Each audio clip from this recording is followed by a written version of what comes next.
तो आज हम आ चुके हैं अपने यूनिट 1 के तीसरे लेक्चर पे। इस लेक्चर में हम काफी इंफॉर्मेशन वाली चीजें समझेंगे। तो नमस्कार दोस्तों, मेरा नाम योगेश बघेल। चलिए शुरू करते हैं।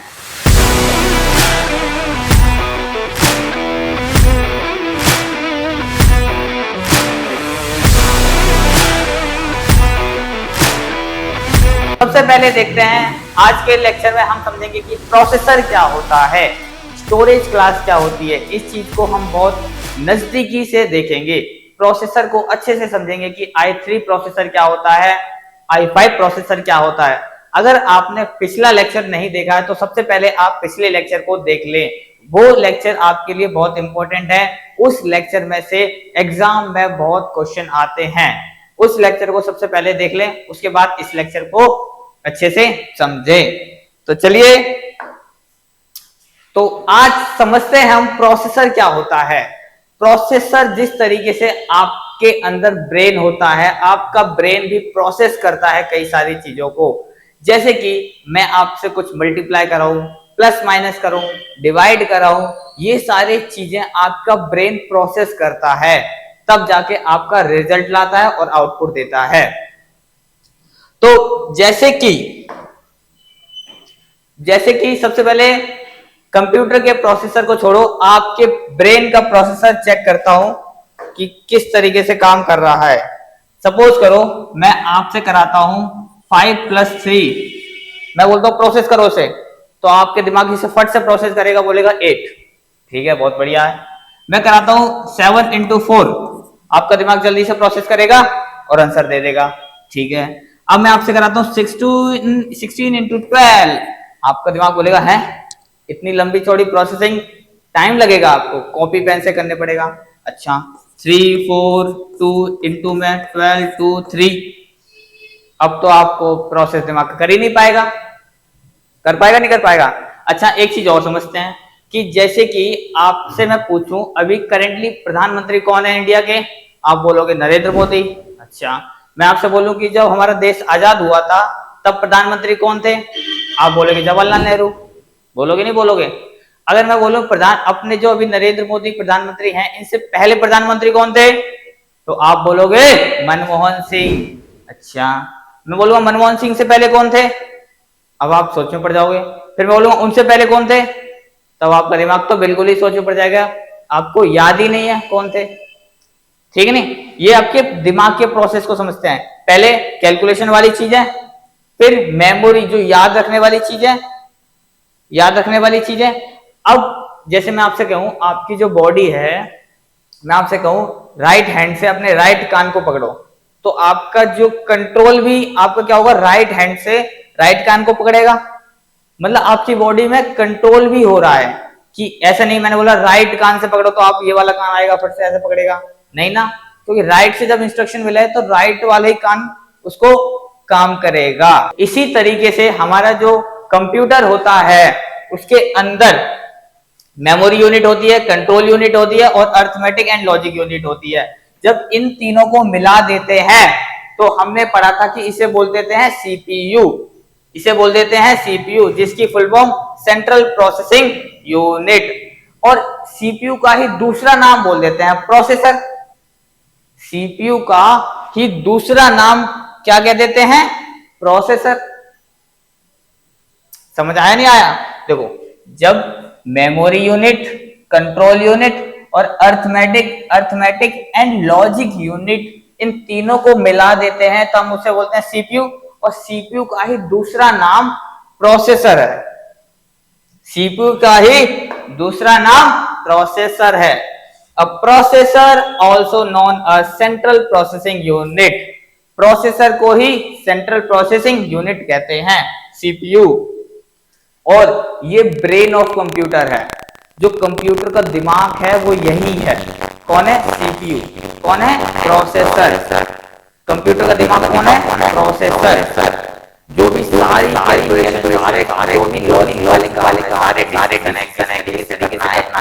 सारे हैंडल करता है, ये हमारे भैया हैंडल करते हैं।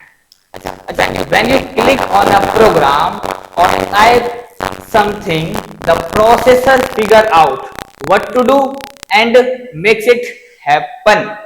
जब आप कहीं पे क्लिक करते हो, जब आप कहीं पे क्लिक करते हो या फिर कुछ लिखते हो, तो प्रोसेसर ही देखता है कि हमें ये किस तरीके से करना है और क्या करना है। समझ आया नहीं आया? अब मार्केट में कई प्रोसेसर होते हैं, जैसे i5 प्रोसेसर होता है, i7 प्रोसेसर होता है। ये इतनी छोटी सी चिप होती है, यही सारे काम कर देती है। आपके जितने भी हार्ड से हार्ड काम होती है सारे ये छोटी सी चिप ही करती है, डिसीजन यही लेती है। अच्छा, ये जो हमारा जो आपने देखा होगा जो डेस्कटॉप होते हैं उनमें जो डब्बा सा होता है सीपीयू का, उनमें प्रोसेसर का होता है, ये छोटा सा प्रोसेसर होता है। बाकी इस डब्बे में काफी सारी चीजें होती हैं, जैसे फैन होता है। अब हम स्टार्ट करने जा रहे हैं अपने कोडिंग की बिल्कुल ए फॉर एप्पल से। तो मैं ये समझूंगा कि बिल्कुल भी आपको कोडिंग नहीं आती, आपको बिल्कुल भी नॉलेज नहीं है। सपोज करूंगा कि वेरिएबल क्या होता है, तो उसी तरीके से आपको पढ़ाऊंगा और उसी तरीके से आपको लिखना है, उसी तरीके से आपको समझना है। एग्जाम में भी आपको उसी तरीके से लिखना है। आप ये मैं उस तरीके से बताऊंगा कि आप जब कोड करोगे तब आप किस तरीके से कोड लिखोगे, वेरिएबल का क्या यूज है, किस काम आता है, ये सारी चीजें हम बहुत अच्छे से डिटेल में समझेंगे अब कि वेरिएबल क्या होता है। अब देखो, जैसे हमारा कंप्यूटर होता है, उसके अंदर मेमोरी होती है, उसके अंदर क्या होता है, मेमोरी होती है। तो हमने देखा कि कंप्यूटर के अंदर मेमोरी होती है, ठीक है। अब वेरिएबल क्या है, देखो मेमोरी के अंदर किसी लोकेशन को दिया गया नाम ही वेरिएबल है। मेमोरी के अंदर किसी लोकेशन को दिया गया नाम ही वेरिएबल है। मेमोरी के अंदर किसी लोकेशन पर दिया गया नाम ही वेरिएबल है। मेरे साथ दोबारा बोलो, किसी मेमोरी लोकेशन पर दिया गया नाम ही वेरिएबल है। जैसे इस जगह का नाम, इस लोकेशन का नाम मैंने ए दे दिया, इस लोकेशन का नाम मैंने ए दे दिया। अब ये ए क्या है, ये वेरिएबल है। ए क्या है, वेरिएबल है। नहीं समझे? देखो आपको थोड़ा और अच्छे से समझाते हैं। जैसे सपोज करो ये मेमोरी है, मेमोरी के अंदर कई सारी ब्लॉक्स होती हैं। अब मान लो ये एक एरिया है, इस एरिया का नाम हमने ए फॉर एप्पल दे दिया। अरे आप अपना नाम ले लो, आप अपना नाम ले लो ए की जगह, तो बी फॉर ले लो, कुछ भी ले लो, एक्स वाई जेड ले लो। जैसे मैंने ले लिया ए, तो इस ए को ही वेरिएबल कहेंगे। अब मैं बोलूंगा ए पर जाओ, तो जो हमारा कंपाइलर भैया है, जो हमारा कंप्यूटर क्या समझेगा, जो हमारा कंप्यूटर है वो समझ जाएगा ए पर जाना है। अच्छा, ए का नाम, ए तो ये है, ये वाले एरिया को ए बोलते हैं, ये वाले एरिया को ए बोलते हैं। जैसे हमारी अर्थ है, जैसे हमारी धरती माता है, अरे अरे जैसे हमारी धरती माता है ये। अब यहाँ पे कहीं इंडिया है, जैसे मान लो ये है हमारा इंडिया, तो हमने क्या करा, इस अर्थ पर एक इंडिया नाम की जगह है, उसी तरीके से मेमोरी के अंदर एक ए नाम की जगह है। अब समझ आया? तो इस जगह को ही हमने वेरिएबल कह दिया। क्लियर है? इस जगह को ही हमने वेरिएबल कह दिया।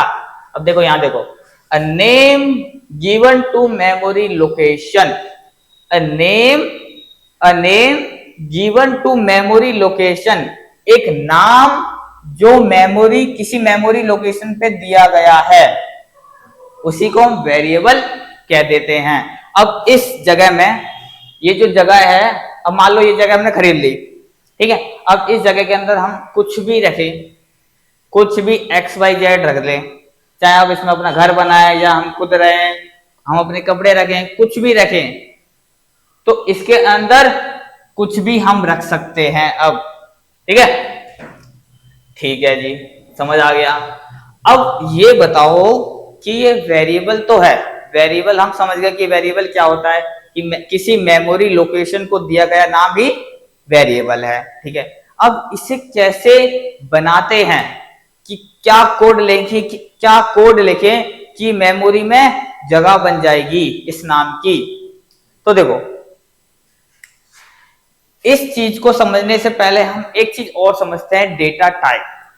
डेटा टाइप, देखो डेटा टाइप क्या होता है।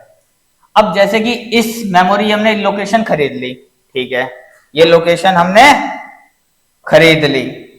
अब देखो, ये हमने लोकेशन खरीद ली। अब इस लोकेशन पे हम चाहे कुछ भी स्टोर करें, जैसे मान लो मैंने स्टोर कर दिया 5, मैंने स्टोर कर दिया 15, मैंने स्टोर अपना नाम कर दूंगा, कुछ भी स्टोर कर सकता हूं। अब डेटा टाइप क्या बताता है कि किस टाइप की वैल्यू स्टोर होगी इस लोकेशन पर। फिर से एक बार, डेटा टाइप क्या बताता है कि किस टाइप की वैल्यू स्टोर होगी इस वेरिएबल में, इस वेरिएबल में किस टाइप की वैल्यू स्टोर होगी। जैसे 15 है, 15 किस टाइप की वैल्यू है, इंटीजर टाइप की वैल्यू। अगर मैं अपना नाम लिख देता इसमें तो वो किस टाइप की वैल्यू हो जाती है, वो कैरेक्टर टाइप की वैल्यू हो जाती। अब देखो, डिक्लेयर्ड बाय राइटिंग टाइप और वेरिएबल नेम। वेरिएबल नेम क्या हो गया, ए फॉर एप्पल। जैसे मैंने इस जगह का नाम मैंने क्या रख दिया था, ए रख दिया था, तो इस जगह का नाम क्या रख दिया था, ए रख दिया था, तो वेरिएबल का नाम क्या हुआ, ए हो गया। ठीक है, अब इसके अंदर किस टाइप की वैल्यू स्टोर होगी, इंटीजर टाइप की वैल्यू स्टोर होगी। ये मैं चाहता हूं, ऐसा नहीं है कि होगी। अच्छा, अगर आप अपना नाम स्टोर करना चाहोगे तो वो कैरेक्टर टाइप है, तो आप बोलोगे इंट की जगह कैर लिख दोगे, इंट की जगह कैर लिख दोगे। समझ आया। अब जैसे मान लो आपको इसके अंदर फ्लोटिंग वैल्यू इंसर्ट करनी है, आपको इस मेमोरी लोकेशन पे आपको ए नाम के वेरिएबल पर फ्लोटिंग वैल्यू स्टोर करनी है। अब कुछ बच्चे बोलेंगे फ्लोटिंग वैल्यू कौन सी होती है, अरे भाई जो पॉइंट में वैल्यू होती है, जैसे 3.4, 3.5, 2.3, 2.1, जो पॉइंटिंग वैल्यू होती है उसी को हम फ्लोटिंग वैल्यू कहते हैं। अब जैसे कि अगर मुझे इस वेरिएबल के अंदर, अगर ए वेरिएबल के अंदर फ्लोटिंग वैल्यू स्टोर करनी है, अगर मुझे ए वेरिएबल के अंदर फ्लोटिंग वैल्यू स्टोर करनी है तो मैं क्या कोड लिखूंगा। देखो, हम कोड लिखेंगे फ्लोट और वेरिएबल का नाम क्या है, ए। वेरिएबल का नाम क्या है, ए। अगर मुझे वैल्यू स्टोर करनी है तो मैं लिख दूंगा 15.32, जो भी वैल्यू है उस चीज को यहां डाल दूंगा। तो ये क्या करेगा, मेमोरी में ए नाम की जगह बन जाएगी, मेमोरी में ए नाम की जगह बन जाएगी, जिसके अंदर फ्लोटिंग वैल्यू ही स्टोर हो सकती है। समझ आया। वेरिएबल किस तरीके से डिक्लेयर कर सकते हैं, इस तरीके से डिक्लेयर कर सकते हैं। क्या, वेरिएबल का नाम। अब चाहे नाम आप कुछ भी ले लो, मैंने यहाँ ए लिया है, आप अपना नाम ले लो, किसी का भी नाम ले सकते हो। ठीक है। अब और टाइप, उससे पहले टाइप भी लिखना है कि इस टाइप, इसके अंदर जो ये वेरिएबल है किस टाइप की वैल्यू स्टोर करेगा, ये हमें पहले ही बता देना है। तो मेरे को पता है इसके अंदर मैं इंटीजर वैल्यू स्टोर करूंगा, तो मैं लिख दूंगा इंट और ए। तो इंट और ए ये सेमीकोलन है, ये सी के सिंटैक्स होते हैं। इसका मतलब होता है कि जैसे कंपाइलर भैया हैं, वो आएंगे बोलेंगे इंट ए। अच्छा, इंट ए का मतलब होता है ए नाम की वैल्यू, ए नाम की जगह है मेमोरी में जिसके अंदर इंट टाइप की वैल्यू स्टोर है। अब बोलेंगे सेमीकोलन, अच्छा इसका मतलब है कि अब यहाँ पे रुक जाओ, अब यहाँ पे टर्मिनेट हो जाओ, मतलब कि अब ये लाइन यहाँ पे खत्म हो जाएगी, अब वो नीचे वाली लाइन को पढ़ेंगे। जैसे इंग्लिश में हमारा फुल स्टॉप होता है, उसी तरीके से हमारे सी लैंग्वेज में ये सेमीकोलन होते हैं। क्लियर है यहां तक? किसी को डाउट है बताओ। अगर किसी को भी डाउट है तो आप कमेंट सेक्शन में लिख दो कि मुझे ये समझ नहीं आया, तो मैं दोबारा बता दूंगा। दोबारा बता दूंगा। Data type is a type of data that a variable can store such as integer, floating, character, etc। Data type क्या होता है? उस टाइप डेटा का टाइप, देखो डेटा टाइप इसी वर्ड में हमारा आंसर है। डेटा का क्या टाइप है? डेटा का क्या टाइप है? Data type is a type of data that a variable can store. मतलब डेटा टाइप क्या होता है कि इस वेरिएबल के अंदर किस टाइप का डेटा स्टोर होगा। इस वेरिएबल के अंदर, ए वेरिएबल के अंदर किस टाइप का डेटा स्टोर होगा। सभी को क्लियर है? सभी को क्लियर है? तो चलो बढ़ते हैं आगे। अब देखो, जैसे कि आपका जो नाम है उसमें कुछ रूल्स होते हैं ना। मतलब आपका नाम ऐसा क्यों नहीं है 321 इधर आओ, भाई इस तरीके से नहीं है ना। मैं आपको बोलूंगा 321 योगेश, नहीं रखा जाता ना नाम। ये रूल्स ही है कि हमारे नाम की जैसे कि कैरेक्टर में होना चाहिए, रूल्स ही तो हैं। जैसे कि हमने सुना नहीं जाता कि पहले नंबर आ गए कि 514 अमन इधर आओ, नहीं ना। तो उसी तरीके से हमारे जो वेरिएबल के जो नाम दिए जाते हैं, जैसे कि मैं वहां पे ए दे रहा हूं, उसके रूल्स होते हैं कि वेरिएबल के नाम हम क्या रख सकते हैं। वेरिएबल के नाम हम क्या रख सकते हैं, इसके भी रूल्स होते हैं। बिल्कुल आपको क्लियर द पॉइंट ले जा रहा हूं, और आपको एग्जाम में लिख देना है कि ये वेरिएबल होता है, उसके जो रूल्स होते हैं वो क्या होते हैं। वेरिएबल के नाम को रखने के लिए क्या क्या रूल्स होते हैं। तो देखो इसके 4 रूल्स होते हैं। 4 रूल्स होते हैं। पहला, contains alphabets, digit and underscore.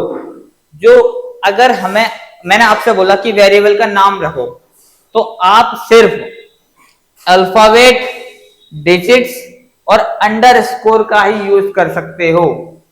जैसे मैंने बोल दिया कि एक वेरिएबल है, इसका नाम रखना है, तो आप किन चीजों का यूज कर सकते हो? सिर्फ अल्फाबेट्स, डिजिट्स और अंडरस्कोर, इन 3 चीजों का आप यूज कर सकते हो बस। ठीक है। Second, variable can start with alphabet and underscore. जैसे मैंने आपको बताया कि आपका नाम 321 अब है, मतलब कि 321 पहले नंबर नहीं लिख सकते, पहले नंबर नहीं लिख सकते। उसी तरीके से वेरिएबल का जो नाम होगा वो स्टार्ट कर सकते हैं सिर्फ और सिर्फ अल्फाबेट से और अंडरस्कोर से ही स्टार्ट कर सकते हैं। अभी हमने 2 चीज समझी कि पहला, वेरिएबल का नाम रखते समय हमें किन चीजों का ख्याल रखना चाहिए। वेरिएबल का नाम रखते समय हमें सिर्फ अल्फाबेट्स, डिजिट और अंडरस्कोर का ही यूज करना चाहिए। दूसरा, वेरिएबल के जो नाम का स्टार्टिंग पोजीशन है वो सिर्फ अल्फाबेट्स और अंडरस्कोर से ही स्टार्ट होगा। तीसरा, can not start with digit, digit से स्टार्ट नहीं कर सकते आप, किसी भी वेरिएबल का नाम डिजिट से स्टार्ट नहीं कर सकते, और आप कोई भी स्पेस नहीं दे सकते। एग्जाम्पल देख लेते हैं। जैसे मैंने यहां लिखा इंट योगेश, इसमें वेरिएबल कौन सा है? कमेंट करके बताओ, इसमें वेरिएबल कौन सा है? जो हमारा योगेश लिखा है ये है वेरिएबल नेम। ये क्या है? वेरिएबल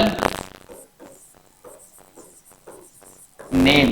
अच्छा, इंट क्या है? जल्दी से बताओ। ये डेटा टाइप है। इंट मतलब कि इस वेरिएबल के अंदर योगेश नाम के वेरिएबल के अंदर सिर्फ इंटीजर वैल्यू स्टोर हो सकती है। इस लाइन का मतलब ये है। अच्छा, अब मैं वेरिएबल का नाम क्या हो गया? योगेश। ठीक है, क्या ये सही लिखा है? जी बिल्कुल सही लिखा है।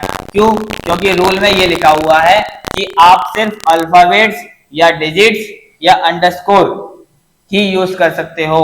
आप सिर्फ अल्फाबेट्स, डिजिट और अंडरस्कोर ही यूज कर सकते हो आप अपने वेरिएबल के नाम में। ठीक है, यहाँ पे मैंने सिर्फ और सिर्फ अल्फाबेट्स यूज करे हैं, तो ये बिल्कुल सही लिखा हुआ है। ठीक है। सेकंड, योगेश 1 2 3, योगेश 1 2 3, मैंने यहाँ पे जो डिजिट्स हैं वो एंड में यूज करी हैं। आप डिजिट एंड में यूज कर सकते हो, पहला रूल इसमें चेक करो, ये लागू हो रहा है, इसमें अल्फाबेट्स हैं और डिजिट्स हैं, हाँ ठीक है लागू हो रहा है। दूसरा, variable can start with alphabet और अंडरस्कोर, अल्फाबेट से ही सिर्फ स्टार्ट कर सकते हैं। अल्फाबेट से स्टार्ट है, हाँ बिल्कुल अल्फाबेट से स्टार्ट है। तीसरा पॉइंट, डिजिट से स्टार्ट नहीं कर सकते, क्या डिजिट से स्टार्ट है? ये नहीं स्टार्ट है, तो मतलब ये भी फॉलो हो रहा है। क्या इसमें कोई स्पेस है? नहीं है, मतलब ये चारों पॉइंट्स फॉलो कर रहा है, ये चारों पॉइंट फॉलो कर रहा है, इसका मतलब ये वेरिएबल बिल्कुल सही लिखा हुआ है। आपको ये पता होना चाहिए कि वेरिएबल बनाते समय जो उसका नाम दे रहे हैं, नामकरण कर रहे हैं, उसका किस चीजों का हमें ख्याल रखना चाहिए, ठीक है। अब देखो मैंने यहाँ अंडरस्कोर पहले लगा दिया, जो हमारा वेरिएबल है इसमें मैंने अंडरस्कोर पहले लगा दिया, तो क्या ये सही लिखा हुआ है? देख लेते हैं भाई कि सिर्फ अल्फाबेट्स, डिजिट और अंडरस्कोर ही यूज कर सकते हैं, ठीक है। मैंने अंडरस्कोर भी यूज करा है और अल्फाबेट्स ही यूज करा है, ठीक है, पहला पॉइंट लागू होता है। दूसरा पॉइंट, सिर्फ आप अल्फाबेट्स और अंडरस्कोर से स्टार्ट कर सकते हैं, अंडरस्कोर से स्टार्ट कर सकते हैं, तो इसमें तो है लागू, हमें परमिशन मिली हुई है अंडरस्कोर से स्टार्ट करने की, तो हमने स्टार्ट कर दिया, कोई दिक्कत नहीं है। डिजिट से स्टार्ट नहीं कर सकते, इस चीज का आप खास ख्याल रखना कि वेरिएबल का नाम डिजिट से स्टार्ट नहीं कर सकते, अंडरस्कोर से स्टार्ट कर सकते हैं, ठीक है। तो ये तीनों पॉइंट, तीनों सिंटेक्स सही लिखे हुए हैं। अच्छा, अब जैसे कि मैंने लिखा है इंट और ये देखो ये क्या है? एड्रेस, इंट एड्रेस योगेश, तो ये क्या एड्रेस वाले सिंबल से हम स्टार्ट कर सकते हैं? नहीं कर सकते, क्यों? क्योंकि ये कीवर्ड्स होते हैं, कुछ। अच्छा, 1 2 3 से स्टार्ट कर सकते हैं? नहीं कर सकते। अच्छा, लॉन्ग लिख सकते हैं, जैसे ये कैरेक्टर है, कैरेक्टर का मतलब कि इस वेरिएबल के अंदर कैरेक्टर वैल्यू स्टोर होगी, तो हम लॉन्ग तो नाम रख सकते हैं ना, क्योंकि ये तो भाई इसमें आ जाता है अल्फाबेट्स में।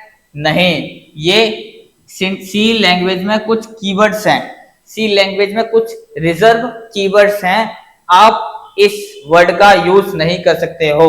आप इसके बाद ई डी कुछ भी जोड़ लो, लेकिन लॉन्ग एक कीवर्ड है सी लैंग्वेज में, आप इस नाम का वेरिएबल नहीं बना सकते, ये साफ साफ मना है, ठीक है।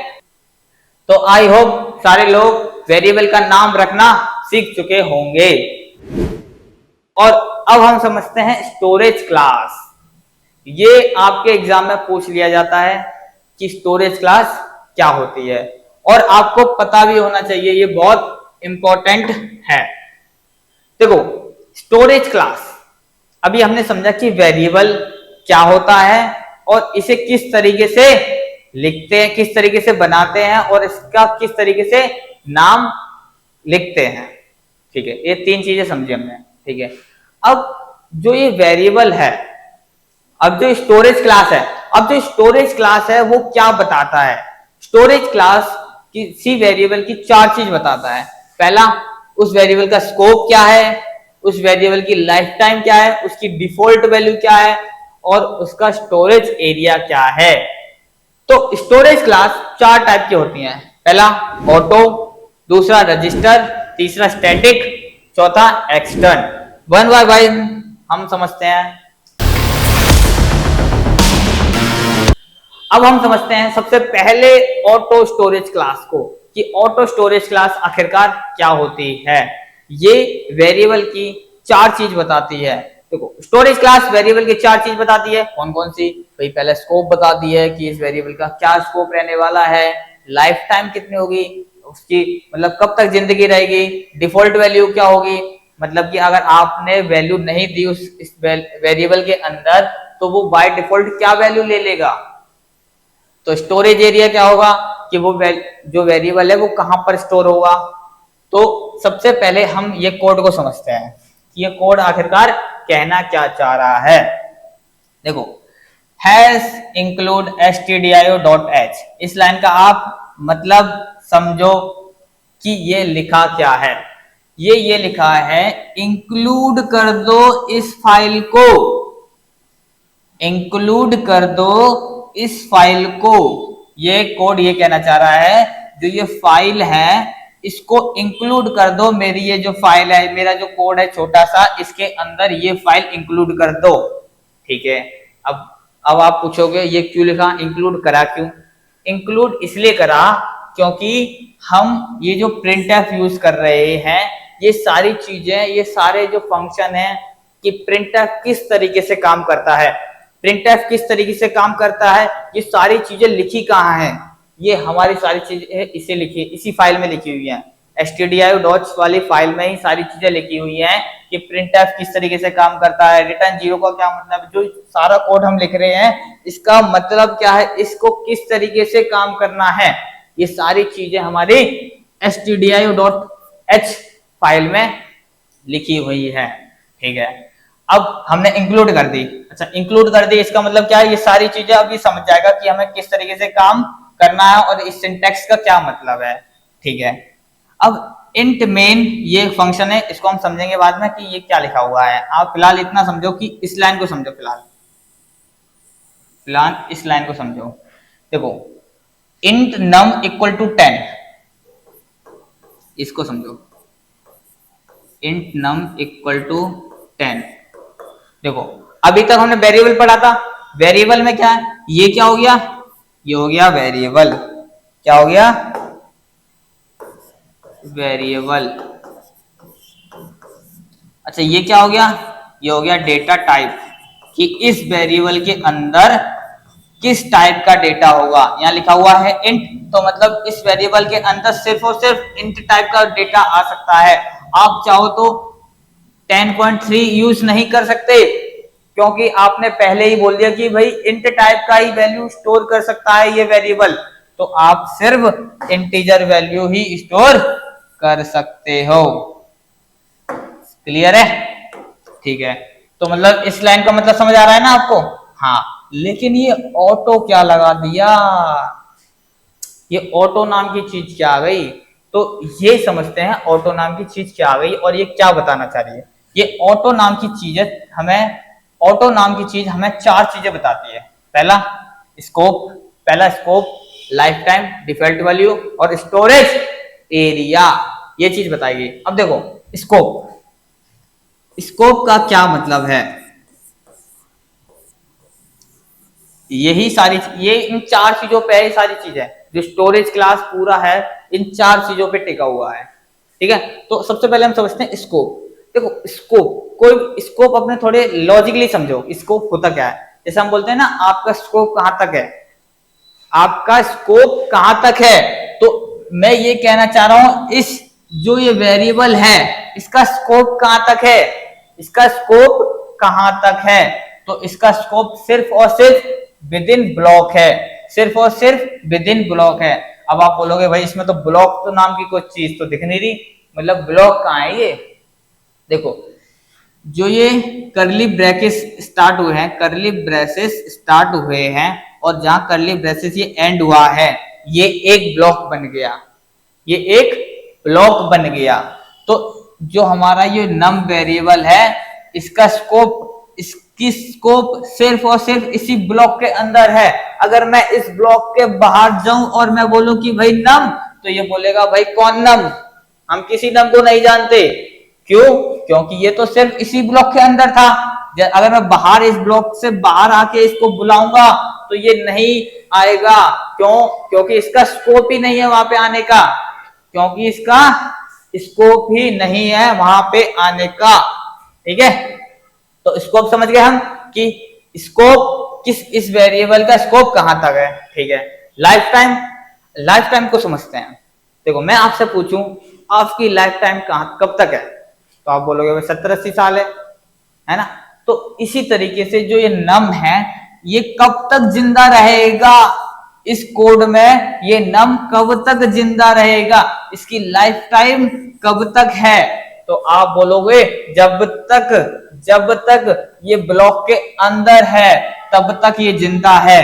अगर मैं इस ब्लॉक से बाहर आऊंगा, अगर मैं इस ब्लॉक से बाहर आऊंगा तो ये हमारा वेरिएबल नहीं आएगा, ये वेरिएबल की इस वेरिएबल का कोई अस्तित्व ही नहीं होगा। इस ब्लॉक से बाहर अगर मैं इस वेरिएबल को बुलाता हूं तो इसका कोई अस्तित्व नहीं है।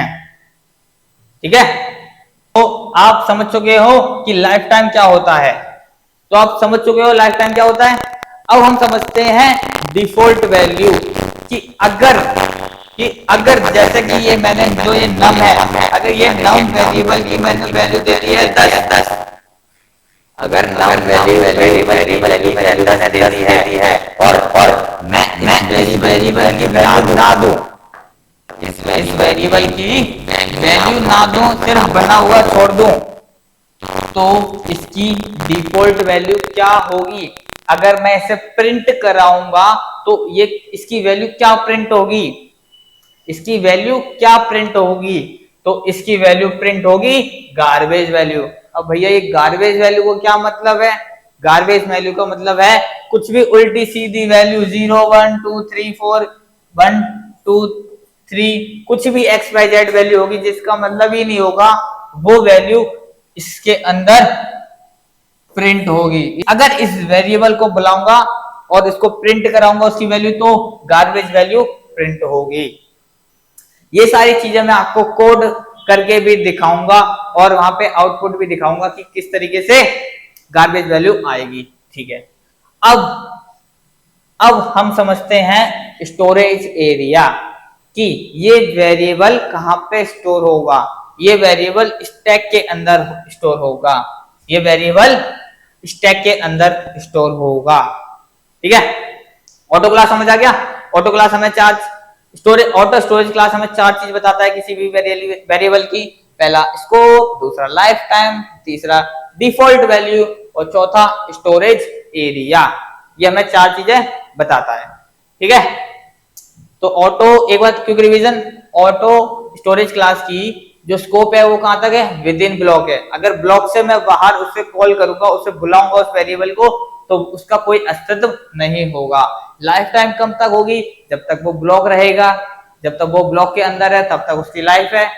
अच्छा, डिफॉल्ट वैल्यू, अगर डिफॉल्ट वैल्यू क्या, अगर मैं उस वेरिएबल को कोई वैल्यू नहीं दूंगा तो बाय डिफॉल्ट वो वैल्यू क्या लेगा, तो भैया वो गार्बेज वैल्यू लेगा। अगर अच्छा, स्टोरेज एरिया, वो वेरिएबल कहां पे स्टोर होगा, वो भैया स्टैक के अंदर स्टोर होगा। ठीक है, अब बढ़ते हैं अगली स्टोरेज क्लास पे जो है रजिस्टर। ये देखो, ये बहुत बढ़िया स्टोरेज क्लास है। सबसे पहले हम कोड को लिख लेते हैं, सबसे पहले हम कोड को लिखते हैं। देखो, सबसे पहले हम ये कोड को लिखने से पहले भी हम एक चीज समझते हैं कि रजिस्टर जो स्टोरेज क्लास है वो भी किसी भी वेरिएबल की 4 चीजें बताएगी। पहला स्कोप, दूसरा लाइफ टाइम, तीसरा डिफॉल्ट वैल्यू, चौथा स्टोरेज एरिया। ये 4 चीजें हमें कौन बताएगा, रजिस्टर स्टोरेज क्लास बताएगी किसी भी वेरिएबल की। ठीक है, अब हम ये समझते हैं कोड को। मैंने लिखा इंक्लूड stdio.h।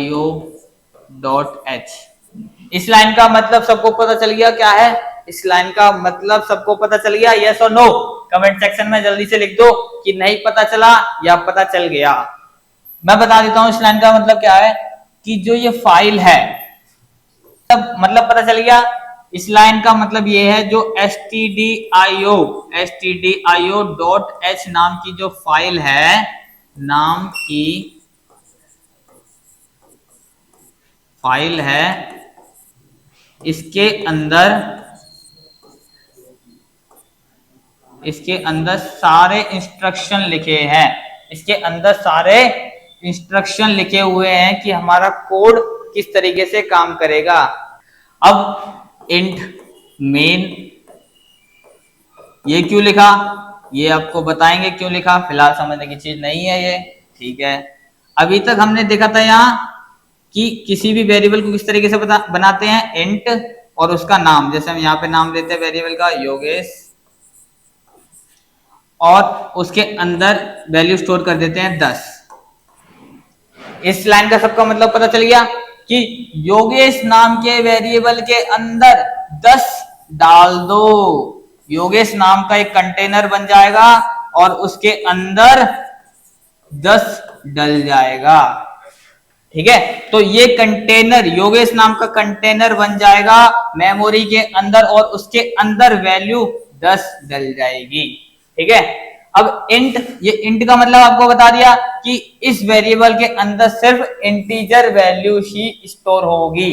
इस कंटेनर के अंदर, इस वेरिएबल के अंदर सिर्फ इंटीजर वैल्यू ही स्टोर होगी। ठीक है, क्लियर है यहां तक?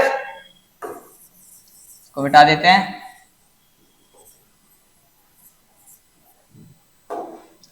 अब यहां पे लिखते हैं इंट योगेश इक्वल टू 10। समझिए इस लाइन का मतलब? इस लाइन से पहले मैं लिखता हूं रजिस्टर। क्या लिखता हूं? रजिस्टर। इस लाइन से पहले क्या लिखा था? पिछले वाले में ऑटो लिखा था। तो ऑटो में हमने 4 चीज समझ ली थी कि इसका स्कोप क्या होगा, इसका लाइफ टाइम क्या होगी, और डिफॉल्ट वाली क्या होगी, और स्टोरेज एरिया क्या होगा। उसी तरीके से रजिस्टर भी, रजिस्टर स्टोरेज क्लास 4 चीजें बताता है कि जो ये वेरिएबल है, कि ये जो वेरिएबल है इसकी 4 चीजें बताएगा कि इसका स्कोप कहां तक होगा, लाइफ टाइम कहां तक होगी, और डिफॉल्ट वैल्यू कहां तक होगी, और स्टोरेज एरिया कहां है इसका, इस वेरिएबल का। तो देखो रजिस्टर जब हमने लगा दिया तो इसका स्कोप होगा सिर्फ और सिर्फ with in block. With in block, हाँ विद इन ब्लॉक। तो मैं यहां कहता हूं प्रिंट एफ। अगर मैं इसको, इस वेरिएबल को प्रिंट, इस वेरिएबल की वैल्यू प्रिंट कराता हूं तो मैं यहां लिखूंगा सी लैंग्वेज के सिंटेक्स में प्रिंट एफ %d और इस वेरिएबल का नाम योगेश, इस वेरिएबल का नाम। तो ये क्या होगा, ये लाइन क्या करेगी, 10 प्रिंट कर देगी। ये लाइन क्या करेगी, 10 प्रिंट कर देगी। अब आप सोच रहे होंगे यार ये प्रिंट एफ क्या लिखा और ये %d क्या लिखा, किस तरीके से हमने ये लिख दिया, इसका ये सिंटेक्स किस तरीके से लिखा है। आपको ये बिल्कुल समझने की जरूरत नहीं है। फिलहाल मैं आपको ये बिल्कुल डिटेल में बताऊंगा। आप सिर्फ अभी वेरिएबल पे ध्यान दो, इस लाइन पे ध्यान दो कि ये रजिस्टर लगाने का क्या मतलब है। तो अब यहाँ पे हमने क्या कर्ली ब्रैकेट्स लगाए। तो जब भी मैंने आपको बताया कि जहाँ पे कर्ली ब्रैकेट स्टार्ट होते हैं और कर्ली ब्रैकेट्स एंड होते हैं वहां पे हमारा एक ब्लॉक हो जाता है। ये हमारा एक ब्लॉक हो गया, इतना हमारा एक ब्लॉक हो गया। तो अगर मैं कहूं इस वेरिएबल का, योगेश नाम के वेरिएबल का स्कोप कहां तक है, तो मैं बोलूंगा विद इन ब्लॉक है। विद इन ब्लॉक है, इसी ब्लॉक के अंदर है। अगर मैं इस ब्लॉक से बाहर आके इस प्रिंटफ कराता हूं, अगर इस ब्लॉक से बाहर आके मैं योगेश नाम के वेरिएबल को बुलाता हूं तो ये नहीं आएगा, तो ये नहीं आएगा, तो इसकी कोई वैल्यू प्रिंट नहीं होगी। क्यों? क्योंकि इसका स्कोप ही इसके अंदर है, ये अपनी सीमा से बाहर नहीं आ सकता।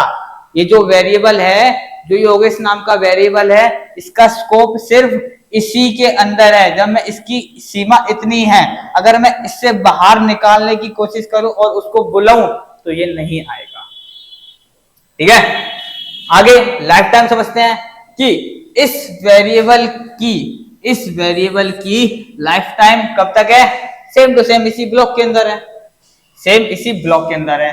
डिफॉल्ट वैल्यू क्या है, अगर मैं इसकी वैल्यू ना दूं इनिशियली, अगर इसकी वैल्यू मैं ना दूं तो इसकी इनिशियल वैल्यू ना दूं और मैं प्रिंट करा दूं तो गार्बेज वैल्यू प्रिंट होगी, तो गार्बेज वैल्यू प्रिंट होगी। और इसका स्टोरेज एरिया, ये वेरिएबल स्टोर कहां होगा, वेरिएबल सीपीयू के रजिस्टर में स्टोर होगा। जो हमने पिछले लेक्चर में समझा था कि रजिस्टर के बारे में समझा था, तो वहां पे जाके ये वेरिएबल स्टोर होगा। अब ये वेरिएबल सीपीयू के रजिस्टर में जाके क्यों स्टोर होगा, भाई वहां पे क्या जरूरत पड़ गई स्टोर होने की। देखो सीपीयू के जो रजिस्टर होते हैं वो काफी फास्ट होते हैं, सीपीयू के जो रजिस्टर होते हैं वो काफी फास्ट होते हैं, वहां से सीपीयू भैया जल्दी से डेटा को एक्सेस कर लेते हैं। अगर ये डेटा 10 हम सीपीयू के रजिस्टर में स्टोर कर देते हैं तो वहां से सीपीयू जल्दी से एक्सेस कर लेता है और वहां पे उस पर कुछ काम कर देता है, वहां पे उस डेटा पे कुछ काम कर देता है। इसलिए ये फास्ट एक्सेस के लिए हम इसको सीपीयू के रजिस्टर में स्टोर करते हैं। ठीक है, रजिस्टर स्टोरेज क्लास सभी को समझ आ गई अच्छे से कि जो ये वेरिएबल बनाया है इसका स्कोप कहां तक होगा, लाइफ टाइम कहां तक होगी, डिफॉल्ट वैल्यू कहां तक होगी और स्टोरेज एरिया क्या होगा। ठीक है, बढ़ते हैं अगली स्टोरेज क्लास पर, वो है स्टैटिक। देखो स्टैटिक स्टोरेज क्लास, इसको समझते हैं। सबसे पहले दोबारा हम अपने कोड को लिख लेते हैं, जल्दी आप भी अपने कॉपी पे लिख लो, इंक्लूड stdio.h। आई होप सभी को इस लाइन का मतलब समझ आ गया होगा। ये सी लैंग्वेज के सी कोडिंग जब आप करोगे तो सबसे फ्रंट लाइन यही होगी, सबसे पहली लाइन यही होगी, चाहे आप कितना भी बड़ा कोड लिखो, जो आपकी शुरुआत जो पहली कोड होगा, पहली लाइन का कोड होगा वो यही होगा। ठीक है, अब जल्दी से आप यहाँ पे लिखो इंट मेन। ये क्यों लिख रहे हैं ये मैं आपको बताऊंगा, आपको इसकी अभी फिलहाल जरूरत नहीं है, सिर्फ जरूरत किसकी है, इसकी जो मैं अब लिख रहा हूं। मैं बोलूं जल्दी से वेरिएबल बनाओ, आप बोलोगे ठीक है बना देता हूं। इंट योगेश नाम भी वेरिएबल का ले लेते हैं और उसके अंदर 10 स्टोर कर देते हैं, उसके अंदर 10 स्टोर कर देते हैं। ठीक है, 10 स्टोर कर दिया। अब 10 स्टोर कर दिया हमने। अब मैं कहूं योगेश की वैल्यू इक्वल टू योगेश +1 कर दो। हैं, ये क्या कर दिया, अरे ये कर दिया। देखो योगेश की वैल्यू 10 थी शुरू में, योगेश की वैल्यू 10 थी शुरू में, तो मैंने क्या करा, योगेश अगर यहाँ पे मैं 10 लिखूंगा, 10 + 1 11, मतलब कि 11 वैल्यू स्टोर हो जाएगी योगेश में। हैं, अभी तो 10 स्टोर थी, अब 11 हो जाएगी। हाँ, ये कर सकते हैं। देखो जो इक्वल टू लगाया है इसका भी बहुत रोल है यहाँ पे। जो इक्वल टू के इधर होता है राइट हैंड साइड पे, वो वैल्यू स्टोर होगी इस तरफ, जो लेफ्ट हैंड साइड में जो वेरिएबल लिखा होगा उसके अंदर स्टोर होगी। ठीक है, अब हमने ये लिखा और मैंने क्या दिया, रिटर्न 0 और यहाँ पे ब्रैकेट लगा दिए, यहाँ पे ये फंक्शन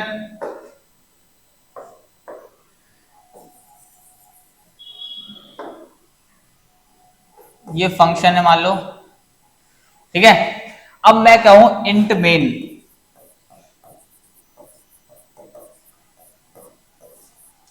अब मैं इस फंक्शन को कॉल करूं तो मैं बोलूंगा फंक, और ये कॉल मैंने करा। ठीक है, तो कॉल मैंने करा तो मुझे ये वैल्यू कुछ देगा, कॉल मैंने करा तो ये फंक्शन मुझे कुछ वैल्यू देगा। अब आप सोचोगे यार क्या चल रहा है, फंक्शन आ गया, अभी तक तो वेरिएबल रहते, स्टोरेज क्लास जाता है, ये फंक्शन आ गए।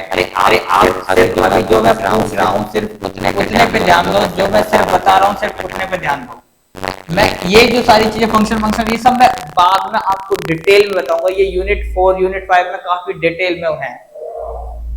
ठीक है, तो अभी सिर्फ इतना समझो कि ये फंक्शन है, इसके अंदर ये कुछ कोड लिखा हुआ है, जो हमें जब मैं इस फंक्शन को बुलाऊंगा तो इस कोड का जो भी आउटपुट होगा वो हमें यहां मिल जाएगा।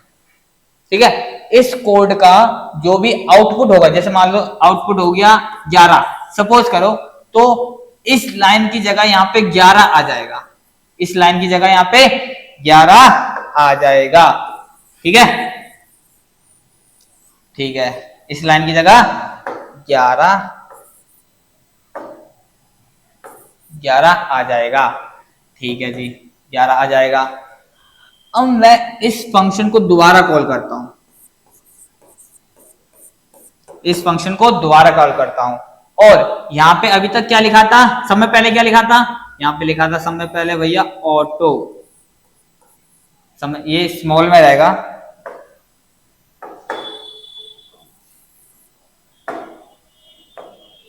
तो समय पहले इंट योगेश इक्वल टू 10 के आगे समय सबसे पहले क्या लिखा था, सबसे पहले ऑटो लिखा था। ठीक है जी, ऑटो लिखा था।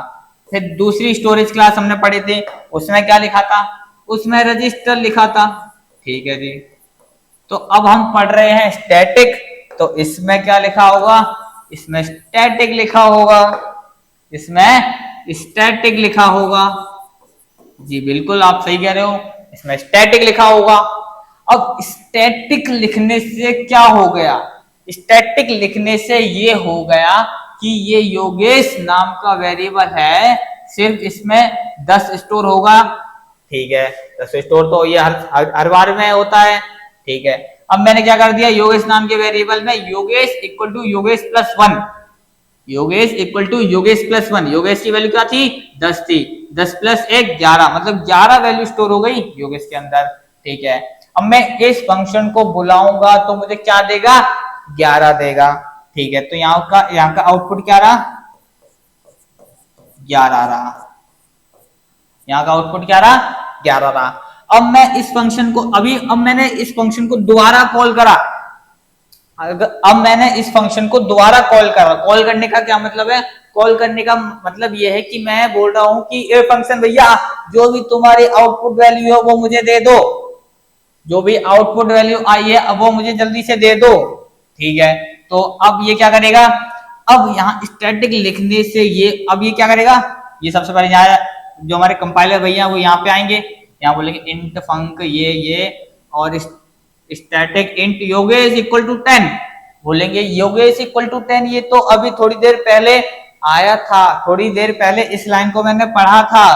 तो अब हमारे जो कंपाइलर भैया हैं वो इस लाइन को नहीं पढ़ेंगे, कंपाइलर भैया इस लाइन को नहीं पढ़ेंगे, वो उन्हें याद है कि योगेश की वैल्यू कितनी हुई थी, 11 हुई थी, योगेश की वैल्यू कितनी हुई थी, 11 हुई थी, योगेश की वैल्यू कितनी हुई थी, 11 हुई थी। तो वो सीधे इस लाइन पे जंप कर जाएंगे और बोलेंगे कि भाई योगेश की वैल्यू कितनी थी, 11, अब एक और ऐड कर दो, अब हो गई 12, तो एक ऐड होने के बाद फिर हो जाएगी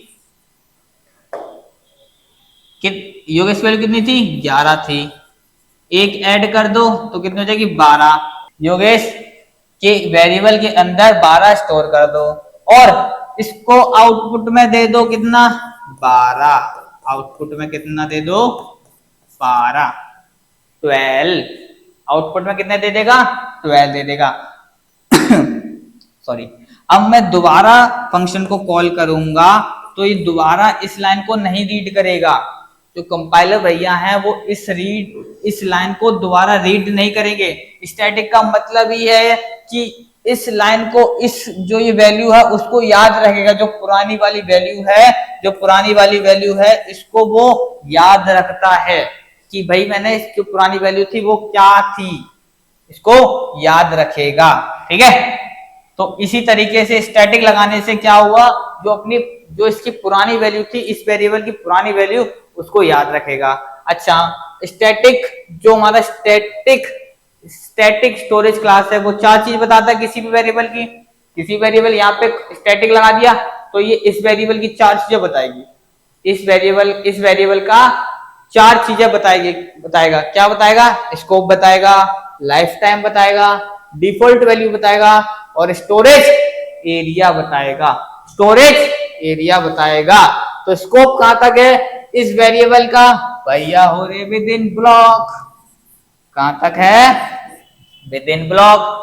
अभी तक सभी का स्कोप कहां तक आ रहा था, विद इन ब्लॉक आ रहा था, सभी का स्कोप कहां तक आ रहा था, विद इन ब्लॉक आ रहा था, और इसका भी स्कोप कहां तक है, विद इन ब्लॉक है।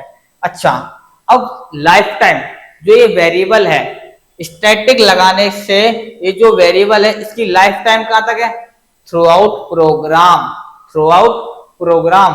देखो जब ये इस ब्लॉक से बाहर भी निकल रहा था तब भी इसकी जो पुरानी वैल्यू तो उसको भी याद रख रहा था, तो इसका जो लाइफ टाइम है तो वो कहां तक है, इसके बाहर भी है, इस ब्लॉक से बाहर भी है, इसके ब्लॉक से बाहर भी है। इसका मतलब क्या है, जो प्रोग्राम है, program throughout the program, जो पूरा प्रोग्राम है वहां तक इसका लाइफ टाइम है, तब तक ये जिंदा है। अगर इस स्कोप से, अगर इस वेरिएबल को अगर इसके स्कोप से मैं बाहर भी बुलाऊंगा तो वो जिंदा है, तो वो आ जाएगा, तो वो उसकी वैल्यू प्रिंट हो जाएगी।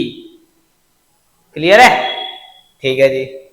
अब इसकी डिफॉल्ट वैल्यू, अगर मैं इस वेरिएबल की वैल्यू ना दूं, अगर मैं इस वेरिएबल की इनिशियल वैल्यू ना दूं, तो अब मैं कहूं कि भाई प्रिंट कर दो, अगर अब मैं कहूं प्रिंट कर दो, तो ये इसकी जो वैल्यू होगी वो 0 प्रिंट होगी, इसकी वैल्यू क्या होगी, 0 प्रिंट होगी।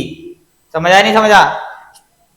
स्टोरेज एरिया ये वेरिएबल कहां पे स्टोर होगा, डेटा सेगमेंट वाले पार्ट में स्टोर होगा, डेटा सेगमेंट में स्टोर होगा। ठीक है,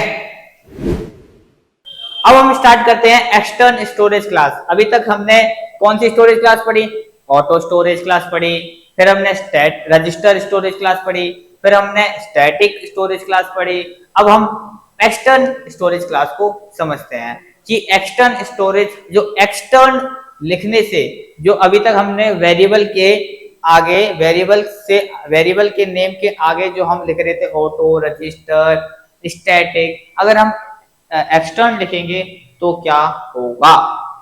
तो चलिए अब देखो, जैसे मान लो हमारे पास एक फाइल है, ये, ठीक है जी, और एक फाइल हमारे पास ये, ठीक है जी। क्लियर है? क्लियर है। मान लो इसका जो ये फाइल का नाम है first.c, और इस फाइल का नाम है second.c। .c से हम अपनी इसी फाइल को बनाते हैं, बिल्कुल बनाते हैं। ठीक है, अब हम जो first.c है उसके अंदर कोड लिखते हैं हैशटैग include stdio.h, हम लिखेंगे, बिल्कुल लिखेंगे int main, और यहां पे हम int main लिखने से पहले हम क्या करते हैं, एक ग्लोबल वेरिएबल बना देते हैं। क्या कि हम बना देते हैं int x इक्वल टू 10। अब यहां लिखते हैं हम int main, और यहां पे कुछ कोड होगा और रिटर्न 0, और इस तरीके से हम कर्ली ब्रैकेट लगा देंगे। अब हमारी जो सेकंड फाइल होगी, हमारी जो सेकंड डॉट सी है, इसके अंदर भी हम कोड लिखेंगे, तो इसके अंदर भी हम लिखेंगे include.stdio.h।